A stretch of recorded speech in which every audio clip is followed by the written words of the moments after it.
Hey, welcome back to Crimes and Closets. This is Christy in my closet in St. Louis. Hi, it's Emery in St. Louis. Hi, and it's Kelly in St. Louis.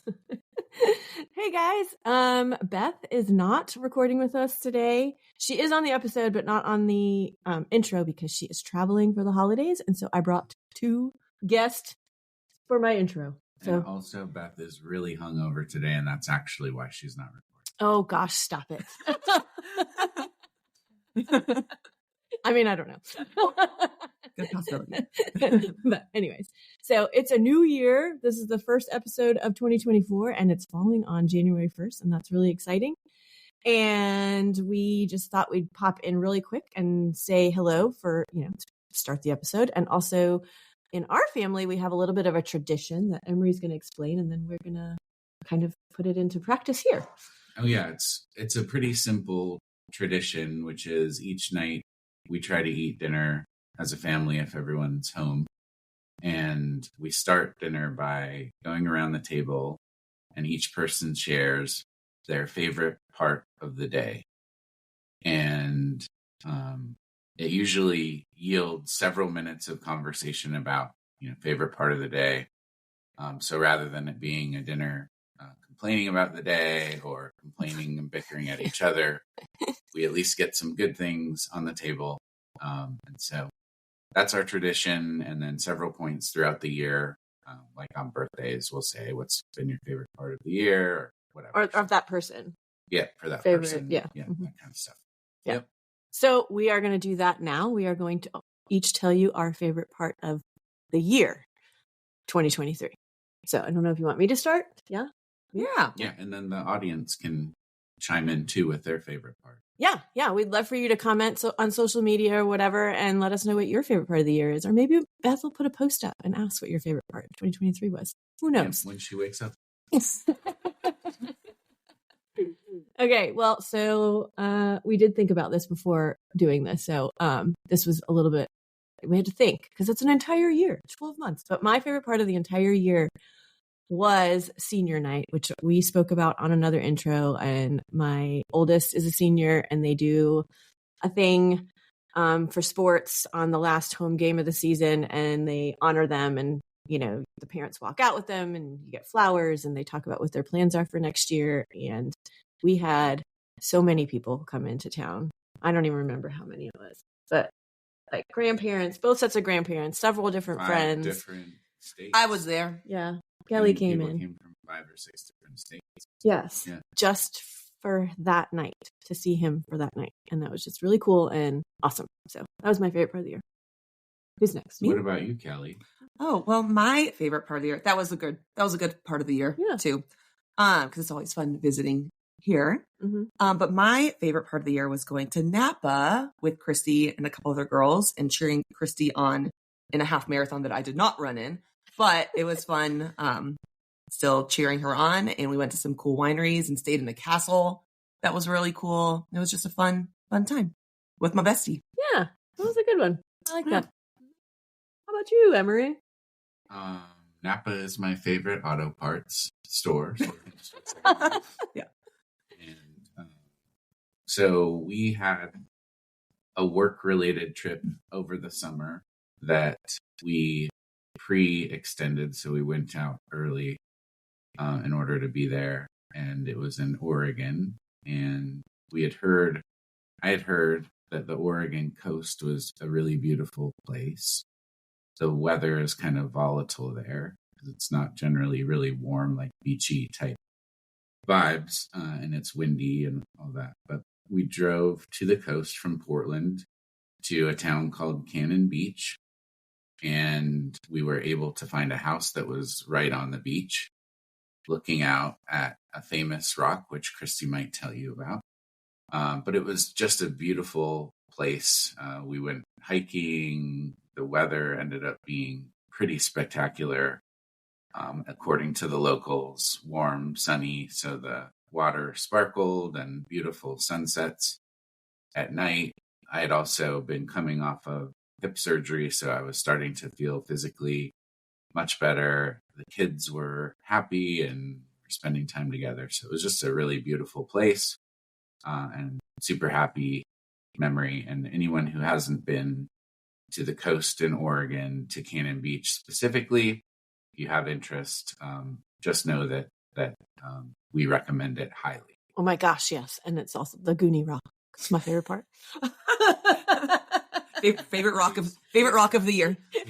Haystack. Yeah. Yeah, No. Rock of the Year for sure. Rock of the Year. Oh, those are awesome. Great. Thanks for sharing those, guys. I appreciate it. And I appreciate you joining me here so I didn't have to be by myself. We got you. Yeah, you guys always got me. That's true. Anyway, so that's about it. And we do have a case for you, and Beth will be joining on that. Also, just a little side note. We are aware that I sound weird. My mic is a little bit messed up and I got a new one, but bear with us for the next few episodes because we did a lot of pre-recording, and, trying to take off in December. So I'm getting a new mic. It should be resolved. Just give us a little bit of time, but thanks for bearing with us. So anyways, hope you enjoy the episode and let us know what you think. All Happy right. New Year! Happy New Year. Goodbye.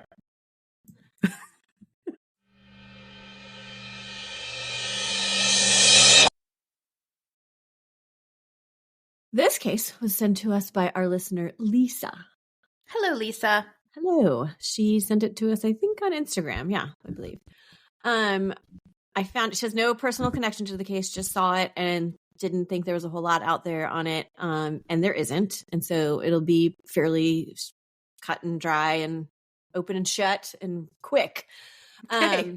But she did find it interesting. And I did too, just because of certain things that happen. It's kind of like eye-catching. And also the other really interesting thing is that the victim in the story, there's another person, the same exact name, that was killed somewhere else. And so at first I was like, oh, this looks like, wow, like what case is this? And then I'm like, oh wait, nope, she said it was from Fresno. And so I put that in and it's much smaller. So Okay. I might have to add the other one to my list. It's like the Murray. We had so many. It was like 3, I think, that last name was Murray, that all had like disappeared or suspicious things happened to them or something. The exact first and last name. That's so crazy. Yeah, it's weird. Anyway, okay. But like I said, it's an eye-catching case. It catches your eye when you see the word alien attached to it, which is kind of why I was like, man, I really think I need to do this one. Yeah. Not funny, but you're like, whoa, aliens. Okay. And then you dive in and you realize that this is just another sad case of mental illness that goes untreated. And anyway, which is hence the reason why I want to do it, because I just want to highlight mental illness and get help if you need it and all that. So it's a very underreported case in the sense that not like not every murder is covered extensively in the news. Sometimes it's like, this happened, this is who did it, period. And this is kind of one of those. Okay. So basically I got what I got. All right. Amanda Berry was a 44-year-old woman who was living in Fresno, California, I believe with her boyfriend. When you look up a map of Fresno, do you know where that is? No, I don't really know a lot about California. Well, I've started to kind of learn a little bit about it, but I didn't know. I've always heard of Fresno, but I just never knew where it was. It's pretty close to like basically the middle of the state of California. Okay. Like, kind of in the middle as far as east to west and also north to south. Okay. So pretty centrally located. 7:15 a.m. on November 17th, not 1922. Nope, it's 2022. Oh, wow. Recent. Yes, Okay. This is recent. A man called 911 about a woman who was lying in her front yard of her home and was unresponsive. The man who placed the call said that he was a friend of hers and he was doing CPR on her until the police arrived at the scene. Amanda, however, would be pronounced dead when the police got there. They thought when they were responding to it that they were just responding to like a medical emergency. Maybe she had like passed out, fainted, something happened as she was like walking down her walk. But not soon after they arrived there, soon after they arrived, they noticed that she had died of a gunshot wound. Oh. Yeah. So they were like, wait, nope, this is not what we thought it was. To where? It's not stated. Like, I can't get an autopsy report. I can't get anything. I have no idea where she was shot. And clearly wasn't I mean, I would assume it wasn't completely obvious. Right. When the friend called. Yeah, because he was doing CPR on her. Right. Unless he called because he saw her lying, like didn't get up to her before he called the police. You know, like sees her laying in her front yard, calls the police, then starts to do CPR, and he didn't know to tell that to dispatch that it was a gunshot wound. I don't know. I literally have no idea. Or if he had no clue whatsoever. Because I have no idea where she was shot. But anyway, she died of a gunshot wound. They immediately start questioning neighbors and her boyfriend. No one can think of anyone or any that would want to hurt her, no less kill her. They do find a shell casing near her body, and it would be determined that it came from a 9mm handgun. There's also a flashlight that's next to her body. In questioning some of the neighbors, one of them said that they heard a single gunshot at 12:03 a.m. Okay. Why that wasn't recorded or reported, I don't know. This happens all the time. People wake up, they hear it, and they're like, is that really what it was? And then after the fact, they're like, oh my gosh, I heard it. Right. That's what that was. Yeah, because also it could be like, I mean, I'm sure that there is a difference, but to me, maybe it could have been a ar backfiring or a transformer blowing in the distance. And that's like you said, you just don't know. And you're like half asleep. So you listen for a few minutes to see if you hear anything else. Yeah. And then if you don't, you're going to go back to sleep. Right. Yeah. But pretty descriptive to say, at 12:03 is when I heard it. Right. Well, I mean, if I wake up in the middle of the night like that, I would look at the clock, I feel like. True. Okay. True. Fair. Here I am, like, throwing people under the bus. You didn't call. You had the exact time. You're like, no, it's okay. That's okay. That's why we do it together. Yes. Okay. All right. So later that day, Amanda's boyfriend would see workers from the cell phone company outside working on a tower that was near their house. He goes over to speak to them, and they inform him that they were there to repair the tower because it had been vandalized, and they had, like, there was no cell service in the area from around midnight on November 17th. Oh, okay. Interesting. Just right around when they hear that gunshot. So Amanda's boyfriend was like, well, that's kind of weird. This happened at the same time. Maybe this is like a connection to Amanda. Let me call the police and inform them of what is happening. So the police come out, investigate the cell tower, and they find that someone had tried to cut into the cell tower with some sort of like portable grinder they kept talking about in this. Okay. Which I had to look up because I'm like, what's a portable grinder? What is it? Basically looks like a buffing machine, but like you could like put like different heads on it to like cut things or whatever. Okay. So that's what okay. Right. They found a note near the cell phone tower inside the gate that had been broken into, and all these anti-government notes were scribbled onto it with red pen. Oh. Yeah. Things along the lines of this 5G tower is important to the aliens that we're tracking, that are tracking. So this person clearly thinks they're using the cell tower to track him? Yes. And so he went to destroy this cell tower. Oh. So they're able to obtain surveillance footage of the area or somewhere from the area. And on this, they see flashes of light around the midnight hour, which they're assuming is them like this person trying to cut into the tower. And then they also could have been flashes from a gunshot, I guess, as well. They also see images of a person riding away from the scene on a bike, but no clear images are seen to identify this person. I wonder if any of them had Ring doorbells that would have caught stuff. I'm assuming that that's what they got. Okay. Again, I'm assuming because there's not details on this case. I'm assuming that that's what they got, but it wasn't like facing that spot. You know, so they could see like flashes of light from it, and then this person rides by, but other than that, they don't have clear. Okay. And I want to say it's like, well, it's near their house. Clearly, she comes out the front door and sees it to be somewhere like right across the street or whatever. Okay. So it's at this point that they assume that Amanda may have been killed by this person because she startled him or her in the middle of vandalizing this tower. And the time frame lines up. Right. Exactly. So it's like she probably hears this noise happening outside her house, is like, what's going on? Let me go out there, bringing her flashlight because the flashlight was found next to her, comes upon her. This person gets scared, shoots her, and flees. How sad. Is that what happened?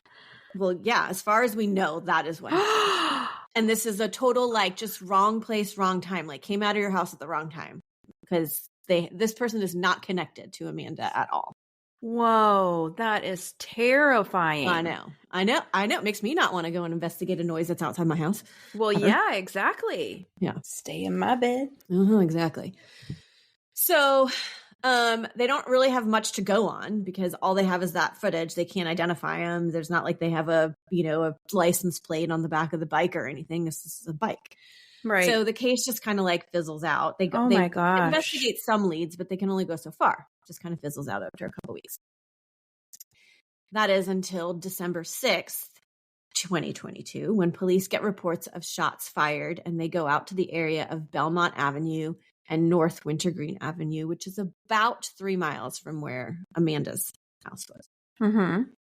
When they arrive there at 2 a.m., they see a man in the vicinity and they shine their flashlight at him to try and like stop him and have a word with him. And the man immediately lifts a gun and shoots at the police vehicle, hitting it and disabling the vehicle. Oh. The man flees to a home on Wintergreen Avenue and goes inside, and the police proceed to have an hours-long standoff with this man.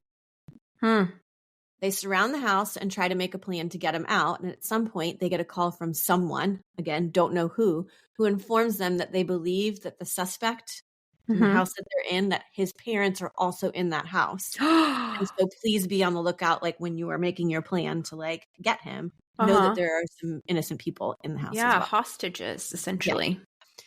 So around 3:15, they start to hear a grinding noise, somewhat like a oh my gosh, and yelling, and then an explosion.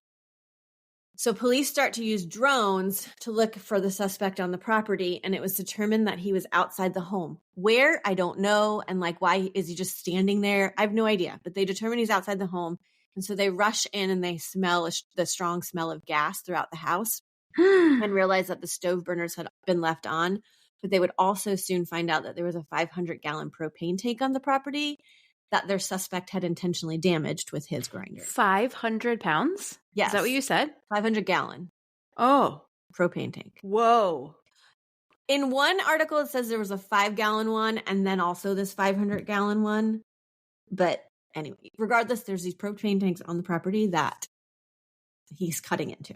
Oh my gosh. So police are able to get an elderly couple out of the home who were, in fact, the parents of the suspect. They were like hiding in a bedroom with the door closed. And so he wasn't really keeping them hostage, I don't think. But they were definitely trying to hide from him and didn't know what was happening. And they were afraid for their lives. Yeah. Yeah. So they get him out. They identify the suspect as their 32-year-old son, Dennis Hapawana. Hapawana? I don't know. Mm-hmm. They relocate his parents to a safe location, and they continue to try and de-escalate the situation because Dennis is still on the property. Mm-hmm. Eventually, around 5:15, they see on the drone that Dennis is making his way to the back of the house where the SWAT team is, and that's where he meets the SWAT team. Okay. They attempt to talk him down and also to convince him to drop the weapons he has in his hands, which apparently was a kitchen knife and a hunting knife. No matter what they did, he kept trying to come at them with these weapons.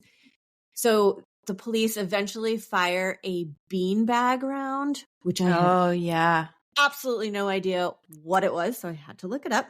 Mm-hmm. And it's pretty much exactly what it sounds like. It's a small like fabric pillow filled with lead beads, and it's shot from, I guess, a regular 12-gauge shotgun. Yeah. And it's used when lethal force is necessary, but they don't want to like shoot necessarily. This can cause death. 100%. Of the time, it's like, oh, someone's in a danger to himself or others, and there's no other options left, and it's intended to disable them without killing them. However, it could kill them if it hits in the right place, I'm assuming. Right. So it hits the target, basically, and renders them immobile so then they can take control of the situation. They take this shot and it still does not deter Dennis, and he continues to come at him. I don't know. Wow, that would hurt. Right? I have no idea where he was shot. Like if it was like the leg, I'm assuming it was a person who had a good shot. If it's the police, the SWAT team who's taking this shot, but he's still coming at him. So they have no choice but to shoot Dennis, which is what they did. And he's declared dead at the scene from his injuries. So here we have another week ago, 2 weeks ago, you told a case about somebody getting killed and then the suspect is killed. Well, yeah, that was a different situation, but same thing here. So that's sad. There is much more that the police will find out about Dennis over the coming days through their investigation, though. Okay, so 10 years. What happened to Dennis? Yeah, exactly. 10 years prior to this, Dennis was a doctoral student at the University of California, Riverside. Okay. So clearly in a much different state than he was in the day he died. He was in a very bad car accident. And after that, his parents said that his mental health declined dramatically and he became extremely paranoid. A few years after his accident, in November of 2015, a doctor diagnosed him with Asperger's syndrome, which I don't know. I think I need to look it up, but I felt that was like strange. Did he all of a sudden have Asperger's syndrome after a car accident? Yeah, I think, I was just talking to somebody about this recently, actually, how that whole like nature versus nurture when it comes to being like on the autistic spectrum, because we do know that there are kids who were not born with autism, but had like things happen in their life that they didn't develop properly for whatever reason, and they are diagnosed with autism. So it's like developmental autism, or it developed. You know what I'm saying? Like, right, yeah, as a result of circumstance. So we were just in this big debate about like if that's a real thing or not. Just the other day we were talking about it. I need to look it up because I didn't think of it, but I guess it makes sense if a certain part of his brain was injured and then caused him to have some social issues and whatever. Or just processing issues in general and stuff. Yeah. Yeah. It did say that he was still like high functioning, he was very smart and whatever, but he was diagnosed with this Asperger's syndrome. And the report also stated that he had sensory overload, poor social awareness, and ability to deal with changes in his routine and structure. So, which is basically to a T the definition of Asperger's. Dennis never sought treatment or medication for his mental decline. And at the time, there was no way to force him to get treatment because he was functioning and not a threat to anyone. He just, was struggling. He has a robbery conviction on his record from 2016 that he pled guilty to, second-degree robbery, and assault with a deadly weapon other than a firearm. Okay. So I feel like at this point, something should have been done. And now you've escalated and you are robbing and assaulting someone with some sort of weapon. So I feel like at this point, maybe he should have gotten some help. But anyway, he received 3 years probation for pleading guilty. In 2018, he requested his probation be terminated early as he had no prior record, and this was granted. So now no one's like keeping an eye on him again. I mean, except I'm sure his parents, but okay, so at the scene where he died, they recovered this cordless grinder that he had been using to damage the cell phone tower and the propane tanks on the property. They also found 2 ghost guns. One was an AR-10 rifle, I guess, and the other, you know me and guns, I'm like, is that the right thing? I have no idea. And the other was a 9mm handgun. Oh, what's a ghost gun?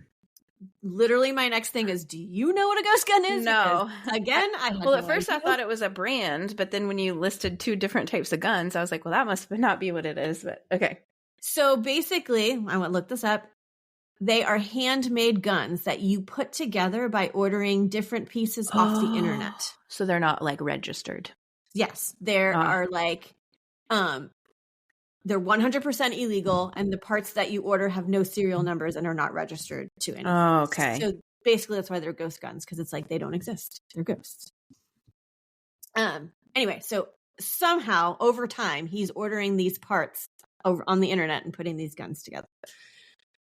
So police also find shell casings from the 9mm handgun on the property. And at some point during the investigation, a couple of the officers start to remember that the Amanda Berry murder. And they're like, whoa, she had a 9mm casing near her body. And this is only like a few miles away. And found out that the cell tower was being damaged by a grinder. Just things were like clicking in their heads. Interesting. Okay.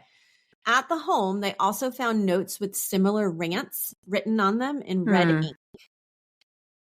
They also noticed that it was the same handwriting as the note that was found on the cell tower near Amanda's house. And these notes would have rants about Nazis and parasites and other people that were out to get him. So he is extremely paranoid. Yeah. Dennis lived in his parents' house, which was about, like I said, 3 miles away from Amanda's home. So they were like, this is now we're connecting this. This is crazy. And he was also known to ride his bike around town. I'm assuming because of his car accident that maybe he wasn't able to drive or whatever. Just that's what he chose to do. So hence the figure riding off on a bicycle.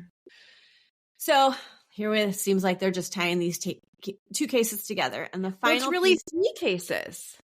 Honestly, because they had the like vandalism at the cell tower that they coincidentally connected with Amanda's murder, that now they're coincidentally connecting with this situation. This is not, it's crazy. And I don't know like why he was shooting like why the shots fired call. Like what was happening at that point that he was shooting a gun that got the police called to the scene. Like that, I don't know what was happening. Something's clearly happening unless he's just shooting guns in the air because he believes the aliens are coming. Yeah. I don't know. But we don't know because clearly he has died and can't ask him like, what's going on? Like what happened? Yeah. Okay. So the final piece that would bring it all together was they decide to test fire that 9mm gun that they found at the scene at Dennis's house. And when they did, they saw that the gun made identical strike marks on the casings as the one that was found at the scene at Amanda's house. So now they know it was definitely a murder weapon. Yes. That Amanda was killed during a random act of vandalism by this man who was mentally unstable and convinced that the 5G tower was somehow allowing aliens to access his mind. Dennis's parents also told police that his mental state had been declining significantly in the 3 days prior to his death.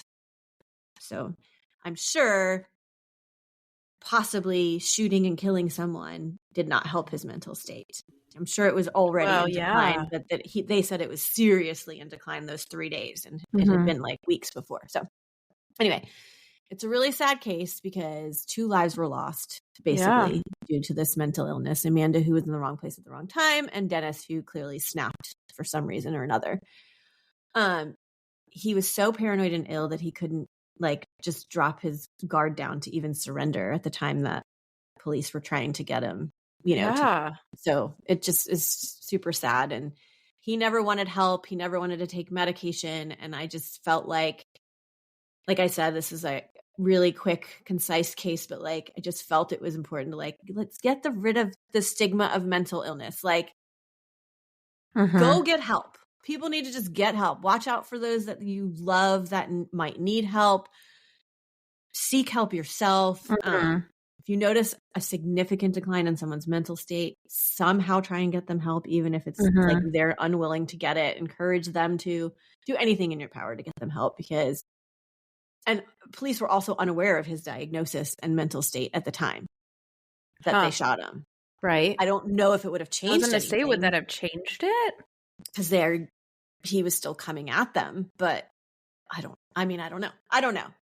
But anyway, regardless. And I bet that he was like, you were talking about how he didn't want to have medication or get help. I don't know. He probably didn't think he needed it because in his mind, this was really happening to him. Yeah. And everybody else was crazy because they didn't see it. Right. So he's like, I don't need medication. I'm normal. You guys are not seeing things for how it really is. You know what I'm saying? So yeah, something should have been done on an involuntary level. I know. But they always talk about how it's like, oh, well, he's not out of harm to himself or others. But how do you know that? Like, how do you really know that? Yeah. He's not a harm yet. But he's so delusional that it's very clear that could happen. Right. And years before, he did decline to the point where he assaulted somebody, so he did attempt to harm some, so I don't know. It's sad. It is sad all around for everyone involved. It is. And poor Amanda. Yeah. That is just insane. Like, when you say wrong place, wrong time, it's like, what are the odds of a mentally disturbed and delusional person to be riding their bike beside your house in the middle of the night at the exact moment that you walk out and has a gun? Mm-hmm. Right. Well, I mean, he was there vandalizing the 5G tower. So it was just like investigate. Right. Yeah. But still, I mean, like, gosh. I know, yeah. You wouldn't think that that's what's going to happen when you walk, like you hear a noise and you're like, oh, let me go check that out. What's going on? Mm-hmm. And all you do is like flash those flashlights, say, because I feel like that's all she did was like shine a flashlight in the direction, because clearly that's what the police did, shone a flashlight, and he turned and shot at them.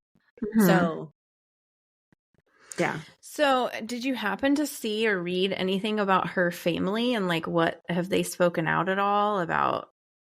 No. No, I didn't even know the name of the boyfriend. Yeah. Like his name wasn't even in an article. Like it's so crazy. I mean, I get that you cannot like deep dive into every single thing that happens out there, but I mean, yeah. No, there wasn't hardly anything out there. So wow. All about him, huh? Mm-hmm. Well, yeah, more about him than I could find, because then of course it's like, why was this guy shot? And he was cutting propane tanks and there was an explosion on the property, and like. Also, I was going to circle back to the beanbag. What'd you call it? Beanbag?